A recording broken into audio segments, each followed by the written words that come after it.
All right, people, how you doing? It is Tuesday Tent Talks, 9:30. It's me and Justin from Party Rental Knowledge, and today's topic is going to be plan for the future, and that's going to cover a whole bunch of things. But first, what we're going to kind of cover is the event business is seasonal. Whether that's where we are in upstate New York, where we have a slower winter, or if you're down south, it's kind of reversed. Sometimes people don't do stuff in the summer. You have to plan. You have to save money to get through. You can't just spend all your money. Well, you could and go get a normal job, but who wants a normal job once you've become a full-time business owner? So you just have to save your money and plan ahead. Find out your bills. Do Excel sheets, write them down, whatever. Figure out what you need so that you don't have to borrow money or go broke or anything. Also, come February, March, April, there's all these shows that happen, and there's discounts on tents, tables, chairs. Also, bounce houses have different shows, but a lot of stuff goes on discount around that time, and it's near the end of the winter, right before the summer, and you want to buy those things cheaper. So you also have to plan on putting some money aside if you're going to buy those things, because why buy them in November when they're 20% more or whatever the discount's going to be? Buy it in February, March, April when you're getting 20, 25% off. So you got to plan to save money for that. Also, you have to plan for the unforeseen future. Like, I had a lot of money saved over the winter, and then COVID hit. So that sucked, but I was okay. I could make it through. A lot of people were just planning to get through the winter and buy some things. And they may have bought some things before COVID actually hit, and then they were kind of screwed. So the unforeseen things are, pandemic, whatever. That's not going to be all the time. Your building catches on fire, someone steals your equipment. You just got to kind of plan for that stuff. So planning financially through winter, make it through the next year, buying new things in unforeseen circumstances. All right, let's kick it over to you. I know this is your first year, but obviously you probably planned for this winter. Yeah, this is a rough winter. If you don't know me, my name is Justin, Party Rental Knowledge. I personally paid off my warehouse for most of the winter. Okay. Actually, all the winter already, and I took that out of the summer expenses instead of just buying 3 water slides or 4 water slides and a bunch of tents or whatever. I'm just, I took some money and threw it right towards just rent because I'm not playing around because I don't expect to make a dime.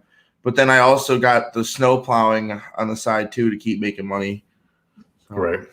All right, that's wicked smart. You paid the entire winter up front, so you don't have to worry about getting money in. Well, my truck's paid for. I got an extra. My uncle's got an extra truck. If I need to hop in another truck, if something crazy happens, I got to fix my truck or go buy a whole nother truck or something. And it's wild. So I got the plow paid for from last winter, and everything's just really good to go with that. So it doesn't really matter. But then, I got money coming in there too. So that's what keeps me going by. So I'm not worried. I didn't worry about paying off my warehouse for the winter too because I had money coming in still. Right. Then I got the vending machines too, so I got a little bit of money there coming in. But right. For this winter, I saved normally, but I also expect to get hit with some restrictions in April and May. I don't expect it to be 100% by then. So I'm thinking April, May, some of June again is going to be like nothing. So I've saved expecting that. If it doesn't happen and everything's great, then I've got extra money to buy things, but I'm just expecting it to happen. All right, so now this is your... Are you expanding at all? Because I'm expanding. I am shrinking, and we'll get to me after you. I know this is your first year. Yeah. Doing tents. I mean, you've been in the business for a long time, but this is your first year. This is my first year as an owner. Right. So you've got expansion goals for next year. So yeah, what are you planning?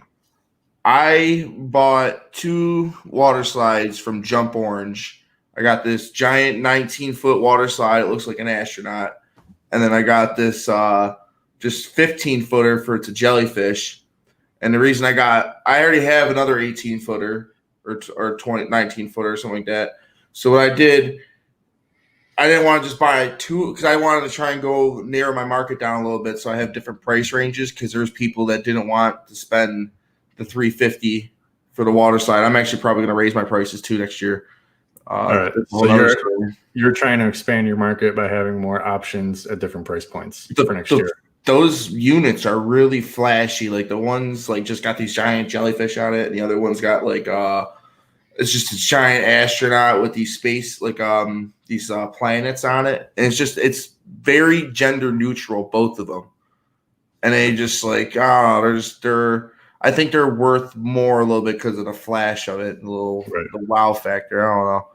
So But besides like individual items, though, I want to do tents too, like because I feel like there's going to be a lot of there's going to be a lot of restrictions and different stuff, and they're coming as soon as the summer, I feel, or as soon as maybe even during the winter too. But I don't know about having. I'm not going to do any winter tents because they're just going to get ruined unless they're paid for right away. I don't know. Right. So besides like I was saying, specific items, like what is your like overarching business goal next year, and how are you going to get there? What do you mean, price wise? Like no, just like is your overarching business goal to expand to like? Oh yeah, I mean, I'm expanding for sure because I was still growing forever, so I'm expanding, but I still want to fine tune. Right. I want to like I'm not trying to grow too fast. I'm trying to just build a steady base and then like a pyramid at the top. Like, right. So that's if that makes sense. So I mean I want to buy like just different little stuff just to make everything easier and better. Right. Maybe some backups on things in case something breaks in the future too.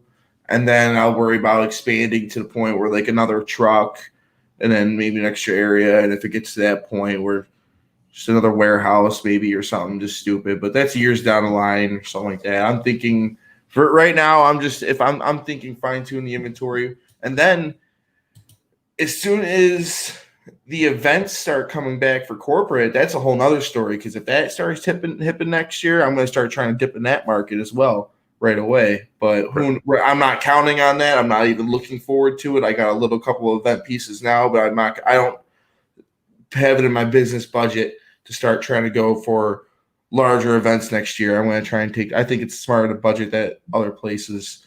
And if the need arises, we could figure something out. Right. So I'm going to just distill everything you said for everyone. You're buying different kind of bounce houses for different price points. You're expanding into tents. On the back burner, you're thinking about corporate events. And you did mention getting some things for efficiency to make life easier. So it's overall just a general expansion in a natural kind of way. Fine tuning my website and playing around with that all winter too. Right. Software. Now I'm doing the opposite. I am shrinking a little bit, not in any way that is really going to affect a lot. I'm not getting rid of tents or anything. What I'm doing is I'm getting rid of the big annoying things. Like I've got tractor trailers filled with Shivari chairs. And with my rental program, I can go in and see how much money I've made with those chairs, how much they go out a year and whatever. And they suck because when you deliver 200 chairs, they almost take up a whole truck. And you got to bring another truck for the tent and everything else. And what I found is they're just not going out enough. Maybe once every 2-3 weeks. Yeah, sure, it's great. You get 200 of them out and I make $1,600 doing that. But also 2 trucks. Going in and out of the trailers, they kind of suck to move around. So I'm actually selling all those off. I've made all my money on them. It's just, they're just annoying and they take up a lot of room. I have staging, which doesn't go out that much. I am the only one that has it and I charge double of what like my closest person near me even does, which is like 3 hours away. But it's just annoying. It takes up a lot of space in the truck in the warehouse and it just doesn't go out enough to justify having it. It's been paid for and everything. So I'm just getting rid of the annoying big items that just don't go out enough. And I'm focusing back more onto the core business, the core customer, backyard weddings, graduation parties, and caterers for me. Now, not saying Shivari chairs are annoying for everyone. Someone may send out 1,000 chairs at $8-9 every single weekend if their market has it. So they're making $8,000-9,000 just off Shivari chairs. Send 2 guys in a truck out to do that. That's amazing. Me, they're just sitting around. So I'm going back to focusing on the core business. I'm tired of trying to get these fancier people. I had a sailcloth tent. No one wanted it at the price point.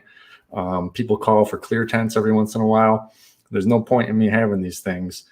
After this long, I know what's going out. The fruitwood chairs, the white chairs, the round tables, rectangle tables, 40 wides, 30 wides. I'm just coming back a little bit.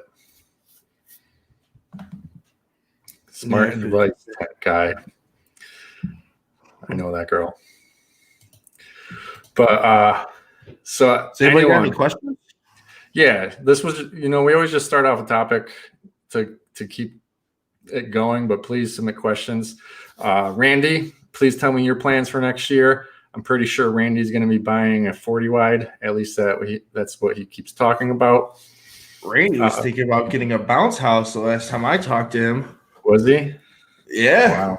He just doesn't ever want to go home and relax. He wants to work all hours of the night and day, and then take his family and his little kids and put them through pain and make them set up tents all the time. I told him, like, all you do is work, sit on YouTube, or chill on Facebook Marketplace.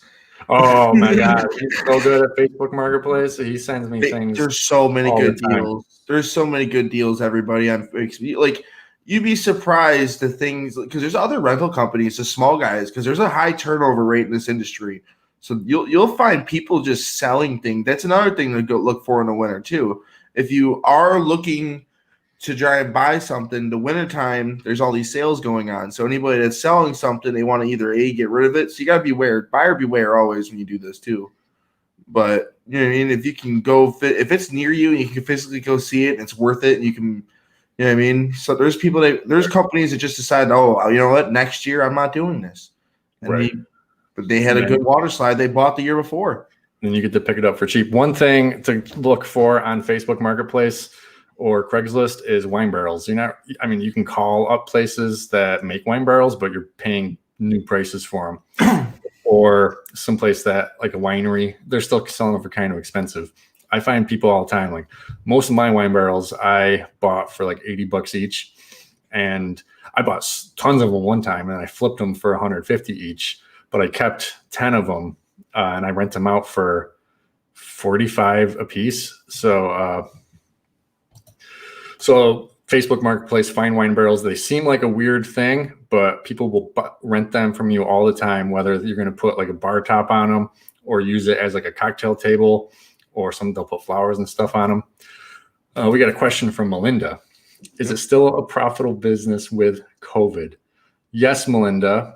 I had a lot of long-term tents out. And then also everyone's event who canceled their event space, like a barn or a wedding venue, canceled on everyone. So everyone switched over to big giant tents in their backyard because it's America and it's your own backyard and you can do what you want to do. And then they want more space. So instead of just fitting 40 people under a 20 by 20, they wanted a 20 by 40. So they're getting bigger tents. True. So yeah, a normal graduation of a 20 by 40 moved up to a 30 by 40 or 30 by 60. So this year was actually my most profitable year.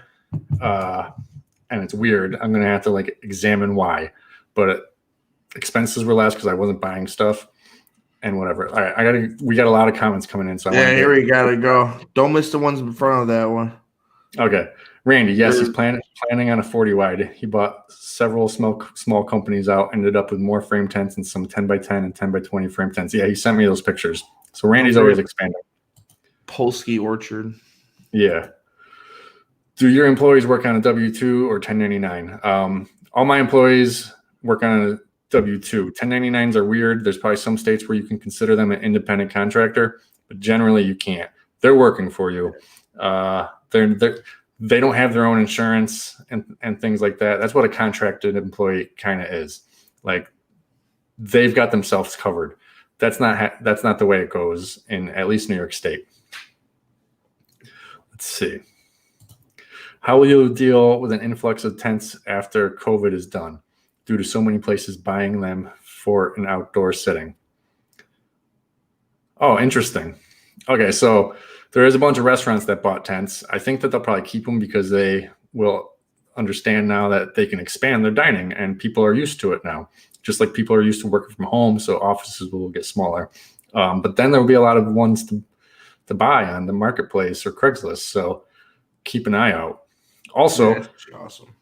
So many companies, big companies, bought really, really big tents to handle COVID test sites and hospital sites and this and that. So I think a lot of the big companies are going to have an overflow of tents, which then they may try to sell off for relatively inexpensive because they've already been paid for over the past few months. Yo, this dude, Facebook Marketplace, you got 150 white folding chairs for free. Yeah, I saw that. I was like, okay. Were they How good? bad were they? Yeah. Yeah. How bad were they? Let's see. Randy again. I'm looking into bounce if my son is willing to help. I'm in. Yeah, so buy a bunch of bounce houses. When he turns 17, you just be like, all right, here's a truck. Here's some bounce houses. You take this over. You give me 15% or something. Start feeding them spinach and move on to water slides. Oh, so here we go. He was thinking to make them open sole proprietors. I don't know. It depends on your state. That's not going to work in New York State, but yeah, I'm not sure about that. You can check with someone. If they're owning their own company, you can you can share your stuff. Like you had ERS, you could share your products, but they'd be doing their own business, and now you have like direct competition. If they start learning it more, now they have their own company already. I don't think, you know what I mean? If they're doing it that way. This is Travis. I don't know if you know his YouTube handle. You just met him recently, right? Oh, yeah. Hell yeah. Yeah.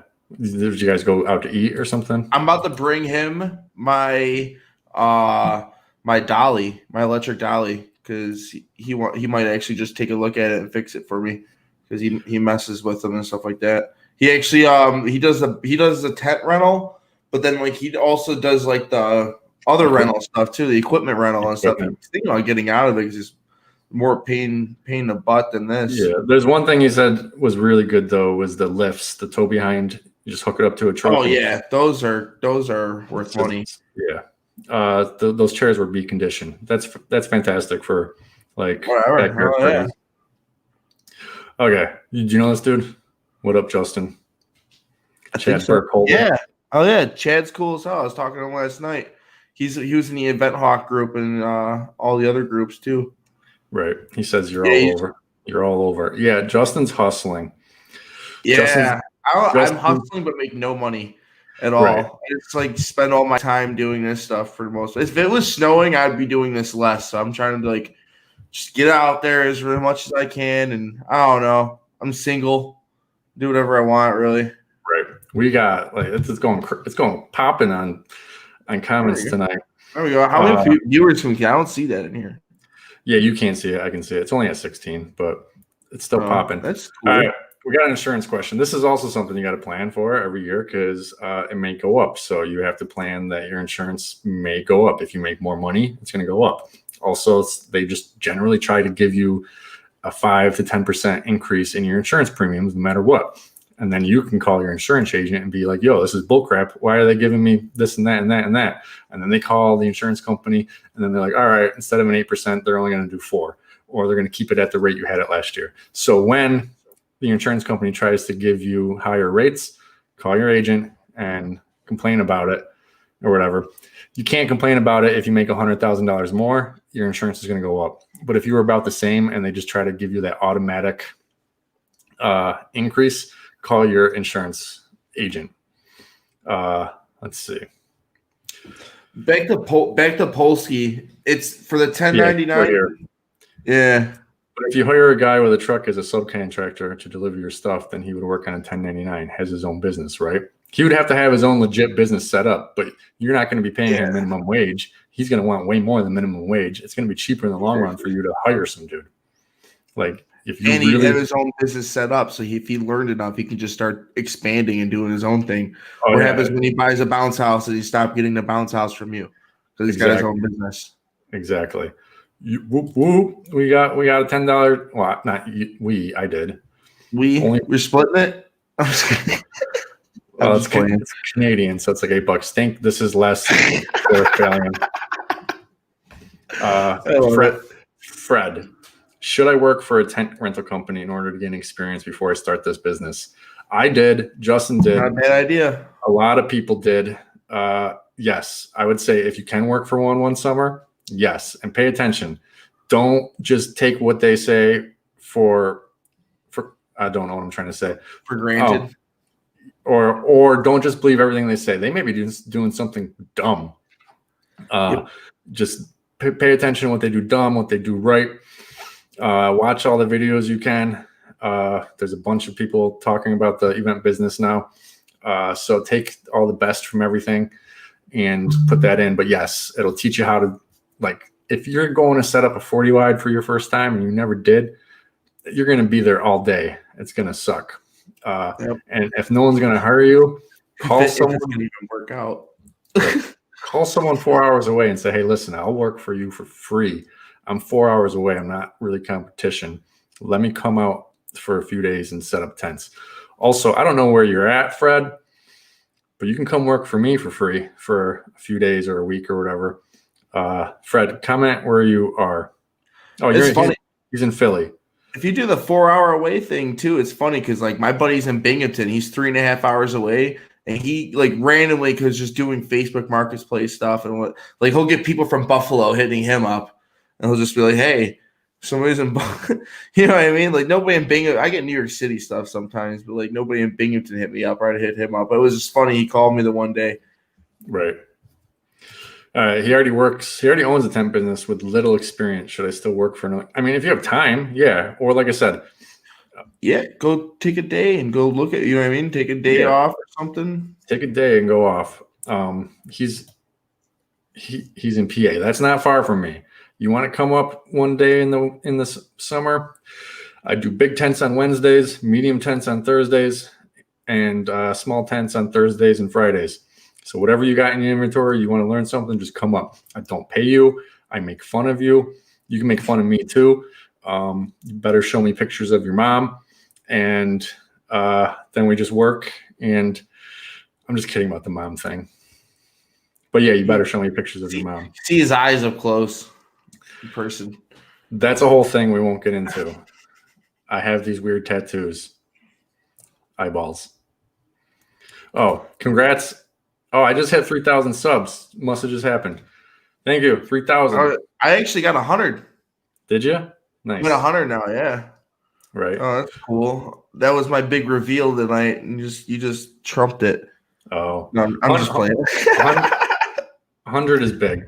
It's cool. I'm happy, man. I'm actually really excited. Just want to keep going up from there. Right. Oh, also, dudes, I'm volunteering Randy here, but Randy's closer to you than I am, and he's got a bunch of tents and stuff, and I'm sure he would accept free help. I don't know. Sorry for volunteering you, Randy, but you might. Fred, if I come out to work on the weekends, will you provide a place to stay overnight? Well, that is interesting. Yes, I would. Number one, I have an air mattress at my warehouse, which Justin slept on. I have an Airbnb. If it's not booked, you can stay there. Also, I'm going through a divorce, so I have a bunch of rooms at my house. But yeah, you can come up on the weekend. It would be taking tents down. You'd want to come Friday and stay to Sunday so you could take them down in reverse. Man. Robert wants to come. How's my Robert? I don't know. Everything's okay. He would definitely be willing to do that. I just want pictures of your mom, though, man. I don't know why I'm on his mom right now, but I guess everyone is. I don't know. Sorry, guys. Right, sorry. Keep it towards tents. Yeah, let's keep it towards tents. Well, I got a question now. The Airbnb. How's the Airbnb doing?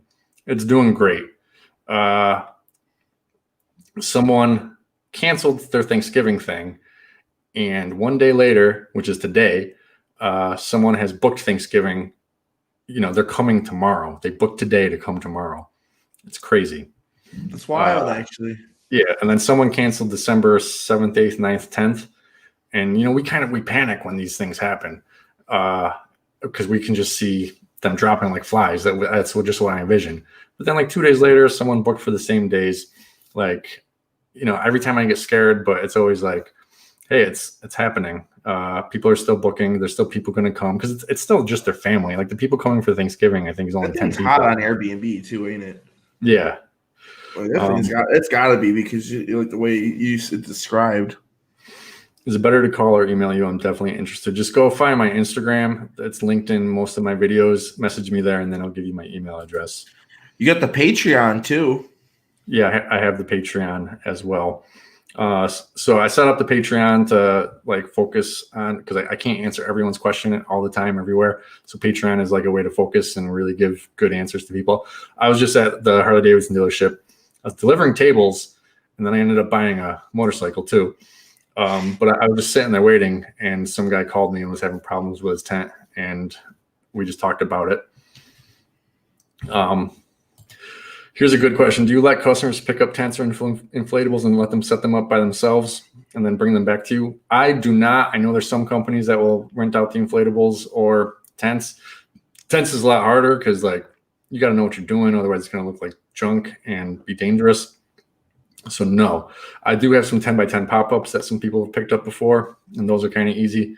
But no, I don't do over-the-counter tents. Do you let people pick up inflatables? I'm thinking about it, doing it this year.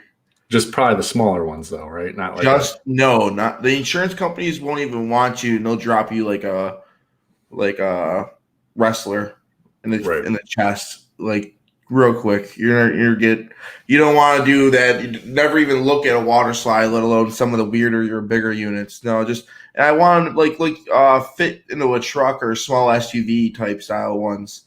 So, and then ones that are paid for, I don't care for too. So they're not getting all my good ones or anything like that. Right.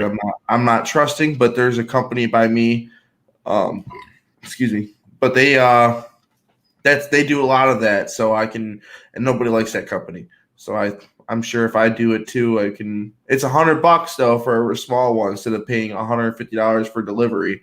Right. But there's no gas involved. There's no doing it. You know what I mean? And then you can do there's different things. If you want to take a damage waiver, but then you also want to get a matching ID to the credit card, and then and you want to take a picture of their license plate, and you want to you know what I mean? Because there's a lot of different things you need to have to safeguard yourself. And I live in a city of Buffalo, New York, so I'm not stupid. Let's just put it that way. Because I know it's out there, but neither is my competitor. And from what I've heard, is the risk is worth the reward. Thank you, Frank. Thank you very much. So yeah, customer pickups were hard. Plus, I mean, your warehouse isn't manned all the time. So what if someone wants to come at 2 PM and you're halfway across town? Oh, no. It's pre-pickups only. Going to mark it on the website. It's going to pick up Friday, drop off on, you know what I mean? Right. Monday. And a certain time, if fees involved that I will charge, I don't know, for the most part. I'm half and half on certain fees, but certain fees, you got to figure out if they're not bringing your bounce house back on time. That's where I haven't gotten into with fees yet. With that, that's where I haven't fully thought about this. You're going to have their credit card on file so that if they bring it back late. Oh, I thought about that part, but I've never thought about them bringing it back. If they don't have it, I have their credit card. I could charge it, but would I charge it? I don't know yet. If they bring it back 1 day late, you don't want to piss them off. You'd be like, we're going to let it slide. But if they're 3 days late, be like, yo, dude, I need that back. This is a good question for you. I don't know the answer to this. How come certain rental companies always have an assistant who monitors kids and watches the bounce house, and some of them have no assistant? It's easy. New Jersey requires you. There's other states that require you. Sometimes you have an event going on. First of all, there's always supposed to be somebody monitoring the bounce house. So whether it be a parent or anything like that, you're supposed to there's supposed to be somebody always watching. When you drop off the unit in certain states, you're actually supposed to you make them sign, or not even certain states, anywhere. You make them sign the waiver so that they become an operator for the most part. You make them trained on all the rules, and then part of those rules is make sure anybody else that relieves them and even else is watching them, because they're the person in charge of everybody doing the rules. needs to make sure they follow the rules, like, because they're operating. That's if you're manning it or not. There's always supposed to be somebody watching. Now, Right. what's the norm? I'm not going to get into that, but So like it goes state by state or county by county sometimes. yeah, I'm saying what's the normal thing that happens at parties? I'm not going to get into that. Like with like what parents just do. They just sit and just do whatever they want for the most part. But they're supposed to be operators. Now, the attendant, if you have your company there, you're most likely getting charged for that, or you're doing a corporate event. Most of the time, they want that to happen, or you have volunteers from them watching it because there's supposed to be somebody watching those inflatables at all times. Right. So if you happen to be in a state, or if it breaks it down even further to county by county where you need attendance, you need to charge for that. You can't just charge the $15 an hour that the guy's going to be there, because you want to make money on the labor. You're not just trying to break even on that dude being there. He's there. He's your employee. Charge $30 or something an hour for an attendant, so you make money off of, your employee. I think don't quote me for a fact, but I'm pretty sure like some states you have to have attendance even in the backyards if you're doing it. But I'm not totally sure. There is one bounce house dude around me. He mostly does big like rides, but he does like also big bounce houses. And even though New York State doesn't require an attendant, he sends one out all the time. Well, when you have your attendant there, you're liable. So like you lose liability. Okay, so somebody breaks their arm because a bunch of kids in the bounce house were roughhousing and the attendant didn't stop it. If you supply the attendant, you're the one that's responsible for that type of stuff. Right. If you didn't, then it goes on there. But there's I have a meeting with Casio coming up. I think we're going to do a live or interview, and he was telling me like there's a way if somebody gets hurt. Casio Insurance. Yeah, Alex Casio. So there's a way that they're like if you get hurt or somebody gets hurt, there's a way for them to like just get paid off right off the bat through a fund, and it doesn't come off your premium or anything like that, or it doesn't raise your prices. Or I can't explain it. Don't quote me. I'm not trying to get into it. All I'm saying is there's something that I'm going to be sharing more often, and I'm trying to get the wording down correctly because most of the industry should know this because it's going to start saving multi-million-dollar lawsuits if people are doing it correctly. And that's what these chats are for, to help people with procedure and trying to help you. If there's less accidents and less insurance cases to the industry, our insurance will go down and we make more money. Right. How often does finger pointing occur with clients when it comes to damages? So my end, I don't ever really see that. My contract has a lot about damages and stuff. So what I find is if we've delivered like a chair and it's broken, they send me a picture of it and be like, hey, I just want to let you know we didn't do this. Also, I had a mishap with some electrical and it kind of like melted the tent and burned the tent. There was a huge windstorm. And they immediately sent the picture and said, just want to let you know this wasn't like this one. And they were afraid I was going to charge them and they were going to understand. But I was like, no, that was an act of God. I'm not going to charge you for a storm coming through and ripping up a wire and causing a little bit of melting. So on my end, there's never been any finger pointing really. Sometimes a customer may disrespect some stuff, but I have to weigh, am I going to go yell at this customer or say something to them, or am I just going to shut up and just spend an extra 5 minutes cleaning this one thing or whatever? Most of the time I do that. Most of the time it's not worth getting into a big argument. So I'm not going to go pointing fingers at people. Luckily, I've never had anything really, really big. If it was something really big, I could see us getting into a fight, but I haven't had to do that. I had a customer. I dropped off I bought the water slide 2 weeks before, and the dude was like cussing me out, was telling me it was dirty and like it smelled and all kinds of stuff. I was like, I just tried to, like deterred, but like he's like, don't touch me. I didn't say that, but you know what I mean? Like like I just didn't get to that point, and the water slide was coming down actually because I was deflating it, and I had to grab the ropes, and he like walked away. So I just turned the blower off. Right. I couldn't hear him yell at me because I'm next to the blower. The blower's loud. Right. Sorry. We just got a comment. Wait, that wasn't it. He's working out of a sea container in a 22-foot box truck, depending on renting a space or building a pole barn. I say work out of that as long as you can until you really can't anymore. Oh, yeah. Renting a space is just money going away. I mean, if you got the land, build a pole barn, because if you got money to saved up to rent a space, and if you got the land, I would buy the pole barn for sure, because the money to build a pole barn is cheap. Yeah, and it's going to, when you go to sell the land or your house with it on there, now you have a pole barn, or you just stay there forever and you're no longer in the event business. You can do another business out of the pole barn, or use it for storage, or turn it into a gym or something cool. This is not tent related, but Randy just wants to know. So a few weeks back, a month or so back, there was a really horrible fly problem. They're called cluster flies. They're not house flies. It's a certain type of fly. They get into the house and they're just everywhere. And it's, Airbnb guests think it's gross because it looks like normal flies, but they're not gross like them. It was bad. Someone left and we had to give them back all their money. Something we didn't know occurs. But anyways, we bombed it 3 times with this bomb spray, and it's all good because it's a barn and there's a lot of open spaces. Like, the gas basically went everywhere and in all the walls. If it was a newer construction house where everything was nice and seamed up, drywall and all that stuff, the flies would still be living in the wall and still coming out. Since we bombed it, we've had a bunch of warm days where everyone says that's when they're going to come back out. It gets cool and then warm and then they come back out. They have not come back out, but we will be more prepared next year to handle those cluster flies. Let's see. In your opinion, is pole tent easier to set up than a frame tent? Little frame tents, 20 by 20, 20 by 30, 20 by 40, are super easy. I'd put them right at the same amount of time as a 20 by 20, 20 by 30, 20 by 40 pole tent.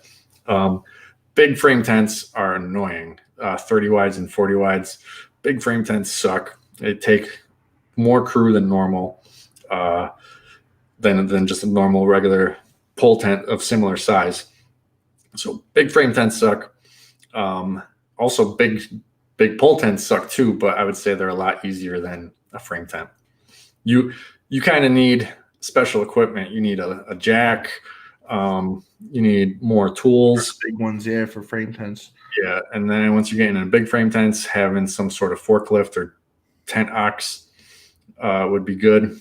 But if you're just starting out, I would say just get into pole tents and then expand into frame tents after. But start frame tents small and then go up. Don't buy a 40 by 60 frame tent as your first frame tent. Fred, that's an easy question. Slowest season for you guys. I'm in Utica, New York. He's in Buffalo, New York. That's right on the thruway from Buffalo, Rochester, Syracuse, Utica. He's in central New York. I'm in west. He right on the verge of upstate New York. Yeah, but we're still on the same thruway. Yeah. Oh yeah, we're on the same. Yeah, level. Like it's level, whatever. But I'm in Buffalo, New York, which is western New York. I'm not in upstate New York, and I'm in center. So winter is the slowest season. In previous years, I was delivering tables, chairs, and dishes constantly throughout the winter, but now that's not happening. But I don't do tents in the winter. I don't like it. So I cut my season off usually middle of October, because I don't want – it really sucks getting all this like leaves and pine needles on your tents in October. It sucks. So I try to cut off October. This year I went to the end of October just to get a little bit more money because so many events canceled in the beginning. But to answer your question, winter is the slowest for us. Yep. Let's see. How much time do you get off after 5 years? Is it work hard, play hard once you get it started? No, you have to hustle, and you have to not buy video game systems when all your friends are buying video game systems. You can't buy a nice brand new car. You got to stick with your truck that has 180,000 miles on it. And even once you start being successful, you can start buying some things and make your motorcycle, like a motorcycle today. But I feel like you still always have to have the mentality of you got to hustle and don't just spend all your money all the time. It gets easier as you get bigger and you start letting go of control. Like a few years ago, I hired an office manager. Now I don't take phone calls. I don't do emails. I don't know anything that's going on in my business until 7 days before. I look up 7 days ahead to find out what all my orders are, and then I do them. I don't know who's calling and getting quotes and what they're getting and this and that. So that's a whole lot easier. Then having other crews so you can split things up. And then, I mean, even now I struggle with it. I'll be like, oh man, I have to go do this Saturday, or I have to do this Monday night after we do this, or I can't get home in time to go to my mother's dinner because I have to go out and with this. And I'm like, oh, wait. I got 6 employees. Why don't I just send 2 dudes out? And then I can go to dinner at my mother's. So as you get bigger, everything just gets a lot easier, but you have to be able to get rid of or let go of some control. And that's hard to do, but once you do, your life becomes a whole lot easier. My life is a whole lot easier these days than it was 5 years ago. I have way more time. And you can't let go of that control until you build a solid foundation either, though. Right. All right. So websites. Did you build a custom website or use similar service such as Wix? Well, Wix sucks. If you're going to use one, use Squarespace. But no, I had someone build it. You use ERS. I have ERS. If you're in bounce houses, you can do ERS, and it helps build your website for you, and it's integrated into your rental system. Yeah, they're awesome. Fred, if you want to check me out on Facebook, I can talk to you more. I could even get you a little bit of a link that we can both profit from. If you're thinking about ERS, you could check it out. Right. They have like a lot of a big portion of the market. Their IO is the other one. If you want to look at them too, they're pretty good too. Right. There's a couple of them, but you definitely want to look into software because they get you the website with it for most of them. Right. Yeah. If you're doing bounce houses, check out ERS. They also have a tent rental program too that you can. Their software will help build your website, and then people can actually order things on your website, so you're making money while you're sleeping. With tents, sometimes that gets difficult because they don't know what size they need. But a bounce house, they can just be like, I want that, and I want this, and that, and that. It's weird because they can ask about a 40 by 100 right now on my website. Okay. But they just have to call it says call for this item just for that. But they can order a 20 wide and put whatever they want underneath it for right now. And I have to check. That's the only bad thing with that. Right. But there's an option. I'm pretty sure there's some options on there where you can just show the thing and they can't actually order it. They have to contact you before ordering it. That's what I'm talking about. Any advice on getting first employees? Getting too much to handle solo. The first employees I had were friends. So try to get people you know, or children, 16, 17, 18-year-olds of people you know. Every time I've hired someone out of nowhere, it's been bad. And then after a few years, I ask one of the kids working for me, hey, you know anyone else? And he gets one of his friends. Pretty much everyone that I've got is from someone that was already working for me. So try to get people you know first. And then if hiring off the street kind of sucks. It's weird, man. I've heard somebody told me that they only hire stagehands, and I'm actually a stagehand. They're in Vegas. And I was like, wow, that's actually really smart because it's the work ethic that you have to be in that industry is wild. Right. So I was like, oh, yeah. And then they're also on call, so most of the time, stagehands. So they're always looking for extra money and trying to do work for the most part. And it's interesting. Right. I usually like to keep these to 25 minutes, but we had a lot of popping questions, so I'm glad. So we're going to end it tonight. Next week, Justin's not going to be here. I have the guy who I forget his name. I should have looked it up beforehand. But he owns Brian Jenkins from Rental Innovations. With a Z.